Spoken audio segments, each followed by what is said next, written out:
understanding expenditure ratio. While preparing a delicious food, what is the most important thing? The ingredients used in it in a specific proportion. If the spice level in the dish is a little too high or the salt a little too low, then it is definitely concluded that dish hasn't turned out well. In short, the measure or proportion really matters. The same thing applies to the money ratio or expenditure ratio while managing personal finances too. Ratio means proportion, and expenditure is spending. Expenditure ratio is the proportion of spending. If this proportion is planned properly and regularly, personal finance management is not difficult. There is no stress while planning the finance, and a huge fund can be saved for retirement. It is really simple. Let's understand the expenditure ratio in detail. How much of your total monthly income do you spend on exactly which need can be called the expenditure ratio. The expenditure ratio is considered to be more effective in practical life than in theory. In order to sustain personal finance planning, it is really necessary that it is consistently right. Only then can we benefit from it in future. Let's look at some forms of expenditure ratio: budgeting ratio, emergency fund ratio, housing ratio, credit utilization ratio. All these forms help us to understand our current financial condition and how to improve our financial condition. Budgeting ratio. Budgeting ratio means the distribution of the monthly income in a particular proportion. According to experts, 20 is to 30 is to 50 is an ideal ratio. The division should be based as per the need. Although this division may differ at an individual level, it is not beneficial to have too much of difference in them.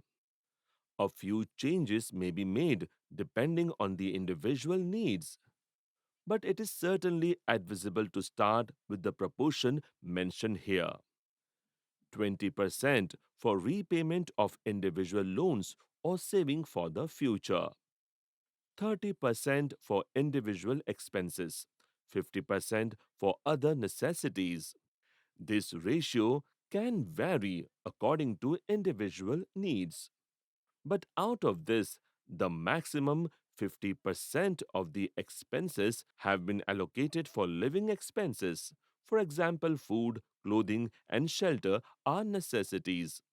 Also, electricity bills, phone, travel expenses, internet, etc. are necessary too. Then 20% of the income is allocated for fulfilling our financial goals, including savings and investments, and 30% for individual expenses, which include dining out, traveling, buying good clothes, or designing a lifestyle. These are few of the examples.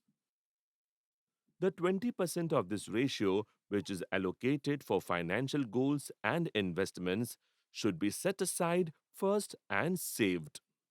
And then the rest of the money should be spent. Please note, this is a super tip. Emergency fund ratio. Emergency fund ratio can be defined as the funds required for crisis situations. No one can calculate the proportion or percentage of this expenditure. This expenditure may be different for every individual. Their household responsibilities or the circumstances that befall them can be different for each person. Even then, economists say that a person's emergency fund ratio should be 6 times his or her monthly income.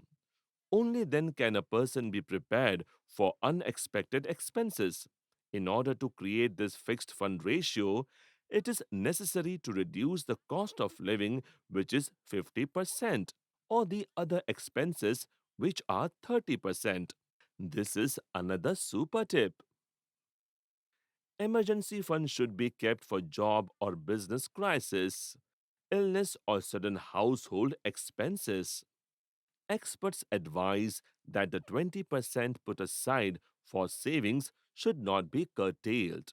But if need be, a part of this 20% can be used in times of difficulty. Housing ratio. This expenditure is all the expenditure of a house.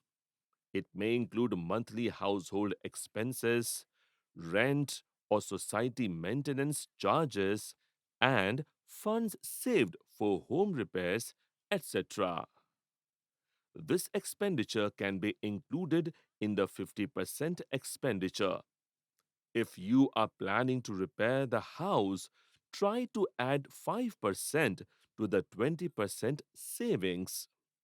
But if that is not possible, save 15% out of it and use the 5% for home repairs.